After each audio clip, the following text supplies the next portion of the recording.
name's Tony Butler, and it's the first in a series of varmint reduction techniques for house and garden. As you can see, I've got my GS-2000. It's the older version. There's a GS-2010 out now too, I understand. But the GS-2000 still works fine for me. What I've done is I've converted this everyday, ordinary looking reel mower into the GS-2000, for you uneducated folk, as the Gopher Slayer 2000, so aptly named by my brother Pete. Took one look at it, found love, and instantly named it the Gopher Slayer 2000. The key with this one is make sure that the blades don't turn when you're running it, because we really don't want to, lose any fingers or hand. As my father used to say, at no time do the fingers leave the hands. Now, when you're on a slope such as this, it kind of helps to have a little brick action, something going on.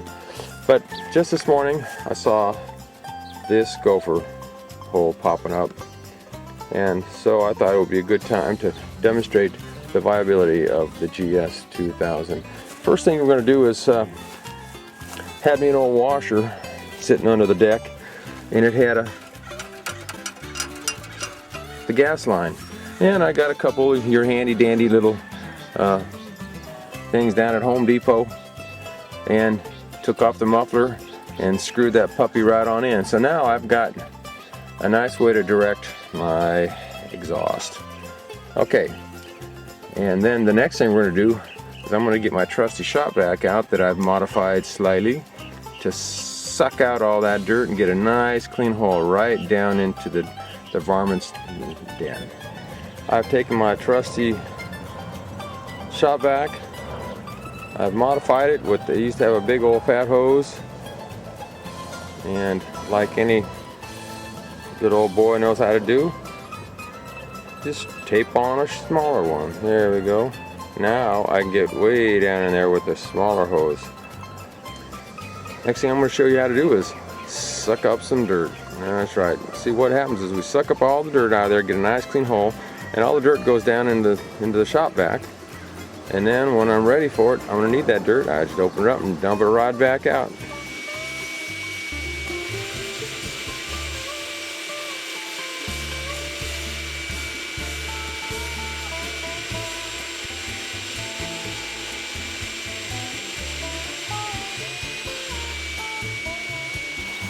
I got me a good clean hole right down in there. One thing to remember with these are for gas, and they're very thin, and they're gonna break on you. So what I do is I tie it up good so it doesn't jiggle too much. Tie it nice and tight right there, because where it's gonna break the most is where it's the hottest, which is closest to the engine. As far as I can get it. And what I like to do is get a couple rocks, whatever, secure it, and then dump dirt on it to keep the air from getting out, the exhaust from getting back out again. Now what I'm going to do is I just opened up my shop vac. It's got all the dirt in there waiting for me to put it right back in place. So now it's all there. Just going to hold this so it doesn't fall out. Pack it in real good.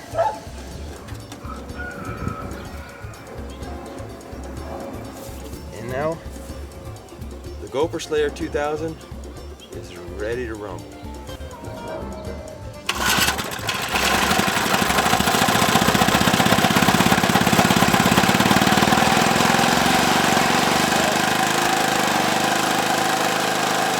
Because what's happening now is all that exhaust is going down in, and the exhaust, that's heavier than air, so it sinks down into their burrow, and they have a nice long sleep. So then you might have let's say you've got a mother and 4 babies down there. They're all going to have a nice long sleep. You can trap 1 or 2 or 3, but you still got some more to go when you're using the traps, and I've trapped plenty of them. In fact, I got to tell you a real quick story. My little brother Pete, he used to trap them in his house. He lives in San Francisco, and he used to get a ton of them. And he would trap them and trap them, and he would hang them up by their tails, and so he until they pretty much were just hanging skeletons. He used to call them his gopher chimes, and so when the wind would blow, the gopher bones would be like his chimes. Of course, you have to be kind of a sick individual for that, but he qualifies there.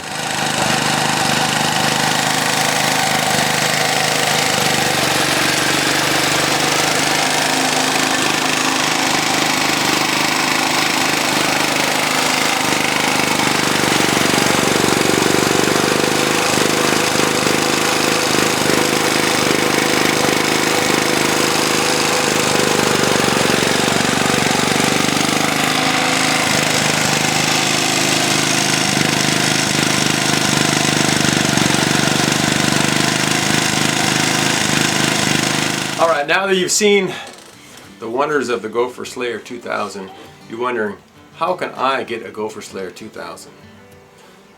Well, I suppose you could send me a check and I'd send you one, but it'd be a whole lot simpler to just walk down the street next trash day, you guys, when you have trash pickup, and just drive around. I'll bet you're going to find an old lawnmower, especially this time of year.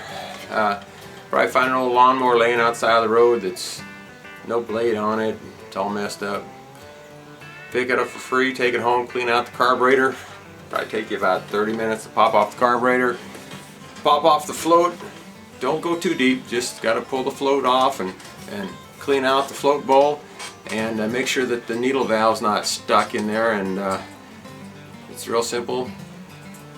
You'll see a float where it floats on the gasoline. Just make sure it's moving up and down, that needle's going in and out. Once that's good, and make sure that where that needle valve is poked in, stick a little wire in there, a little real fine wire, just make sure that that's not plugged, and then you're good to go. Prime a little gasoline, give it a couple pulls, get it, make sure it runs. If it runs, that's all you care about.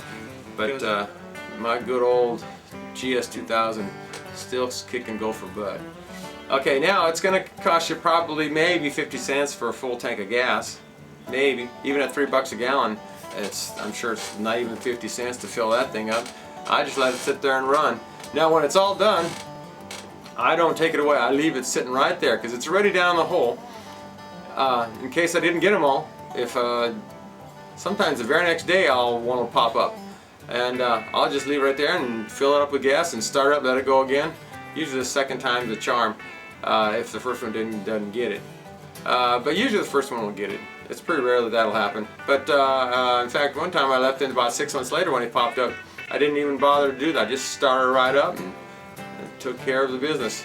Because usually, I don't know, I guess the Gophers aren't real smart. They use the same holes again, same paths, and that they didn't notice that little gas pipe hanging in there. Didn't know that was going to spew out some gopher killing fumes. That's it for the Gopher Slayer 2000. Happy hunting, and gopher season is year-round, so you don't have to worry about permits. Alrighty? Have a good day.